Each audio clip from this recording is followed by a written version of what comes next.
कृष्णा, कैसे हैं आप लोग? बताते रहा करिए, अच्छा लगता है।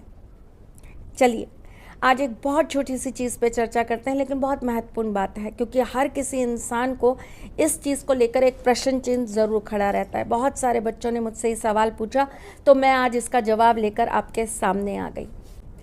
हम जब पूजा में बैठते हैं, एक श्रद्धा, एक विश्वास, एक अपनापन लेकर बैठते हैं। हमारी भक्ति के अंदर कहीं एक वो ज्योत होती है, वो आस होती है जो हमें हमारे ईश्वर से, हमारे परमात्मा से जोड़ देती है। हमारी आत्मा के अंदर से उठने वाली ऊर्जा कहीं ना कहीं हमारा मन, हमारी लगन हमारे परमात्मा के साथ हमें मिला देती है। शायद इसी मिलन को धर्म कहते हैं, शायद इसी मिलन को हम अपने जीवन में भक्ति का नाम देते हैं। पूजा करते वक्त हम पूरे श्रद्धा भाव से यही बस दुआ करते हैं कि हम जो पूजा कर रहे हैं वो हमारे ईश्वर को समर्पित हो जाए। हम जो पूजा कर रहे हैं उससे हमारे ईश्वर हम पर प्रसन्न हो जाए और उसके बदले हमारे जीवन को सुख, समृद्धि और शांति प्रदान करें। हमारे घर के सब जो लोग हैं, जो सदस्य हैं, उनके जीवन में हमेशा सुख और समृद्धि बनाए रखें।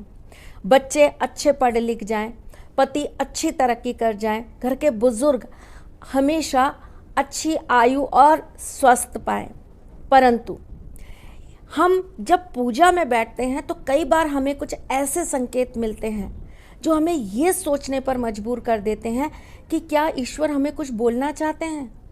क्या ईश्वर हमें कुछ बताना चाहते हैं?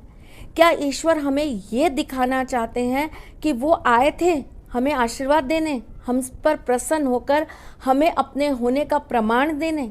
या हमसे कोई भूल हो गई, हमसे कोई गलती हो गई जिसके लिए ईश्वर ने आकर हमें रोक दिया, टोक दिया? अक्सर हम देखते हैं कुछ तो हमारी ज़िंदगी बहुत फिल्मी हो गई है भाई। हर एक चीज़ में हम फिल्मों के आधार पर चीज़ें करने लगे हैं। अगर हम घर के मंदिर में बैठे हैं, दीपक जलाया और अचानक से दीपक बुझ गया, कुछ अपशगुन हो गया, मैंने दीपक जलाया था, बुझ गया, क्यों बुझ गया, कैसे बुझ गया? ये सिर्फ फिल्मों में, डायरेक्शन में ही अच्छा लगता है।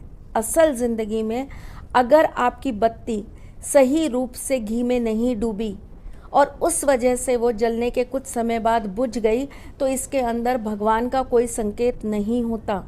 अगर हवा तेज़ है, पंखा चल रहा है और आपकी बत्ती बुझ गई, तो इसमें ईश्वर की कोई गलती या कोई संकेत नहीं है।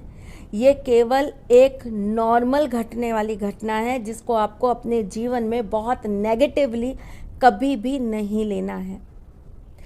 अगर आपने अखंड ज्योत रखी है, अगर आपके घर के अंदर अखंड पूजा चल रही, भी नहीं लेना है।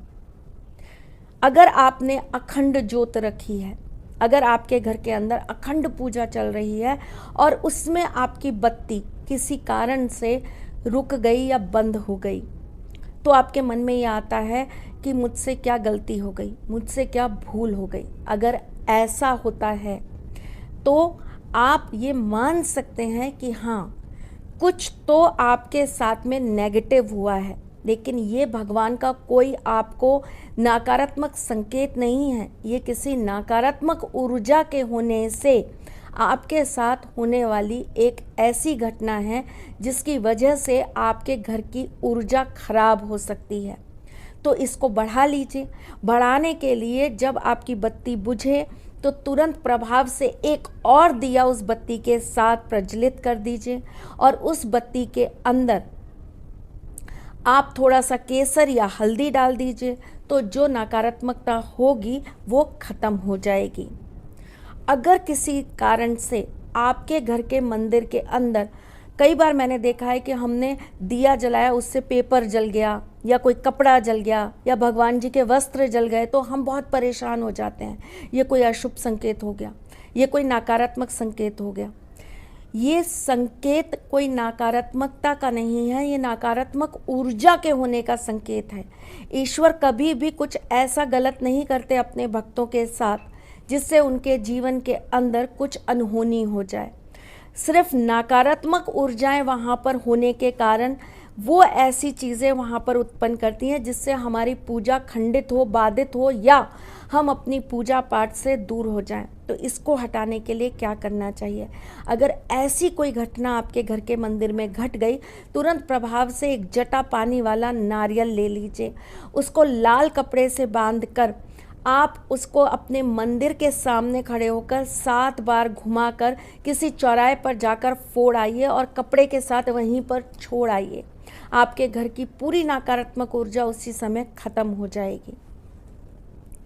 कई बार देखा गया है कि दिए के अंदर जब हम बत्ती जलाते हैं उसमें फूल बन जाता है। अलग अलग लोगों का इस चीज़ को लेकर अलग अलग मत होता है। कुछ लोग कहते हैं कि ये ईश्वर के आशीर्वाद की प्राप्ति का संकेत है। कुछ लोग कहते हैं कि इससे हमारी पूजा सफल हो गई।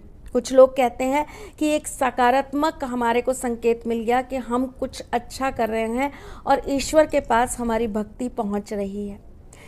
अगर आप पूजा करते हैं और आपके बत्ती के अंदर भी फूल बन जाता है, लौंग बन जाती है, तो ये सच में एक सकारात्मक ऊर्जा के आपके घर में होने का प्रमाण होती है।